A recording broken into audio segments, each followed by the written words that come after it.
মায়ের ওপর প্র্যাঙ্ক করতে গিয়ে এরকম ভাবে বাঁশের বাড়ি খেতে হবে ভাবিনি আমি। বিষয়টা একটু ব্যাখ্যা করুন। বিষয়টা হলো অনেকদিন যাবত মায়ের উপর প্র্যাঙ্ক করা হয়নি, তাই আজকে ভাবলাম আইসক্রিম আর সাবান দিয়ে মায়ের উপর প্র্যাঙ্ক করবো। তাই নিয়ে চলে এসেছি, প্রথমে আইসক্রিমটা খেতে হবে, তাই আমি বার করে আইসক্রিমটা খেয়ে নিলাম।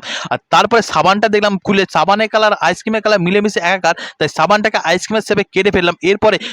এরপরে পিছনে কাঠিটাকে গুঁজে দিলাম আইসক্রিমের প্যাকেটের মধ্যে, যেখানকার জিনিস সেখানে ভরে দিলাম, না সে বুঝতে না পারে।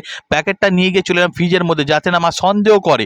এখানে দিলাম মা কিছু একটা করছে, তারপর মায়ের কাছে আইসক্রিমটা নিয়ে এসে বললাম যে মা এই আইসক্রিমটা গেলে তোমাকে 100 টাকা, যার জন্য চোখটা বাঁধতে হবে। বলে চোখ বেঁধে আবার আইসক্রিম খাবো, তার জন্য 100 টাকাটা আগে আমাকে হাতে দে। আমি আগে 100 টাকাটা হাতে দিলাম, তারপরে আইসক্রিম প্যাকেটটা হাতের মধ্যে ধরিয়ে দিলাম। মা আইসক্রিমটা ভালো করে টিপে টাপে দেখলো কি এমন জিনিস যে চোখ বেঁধে খেতে হবে।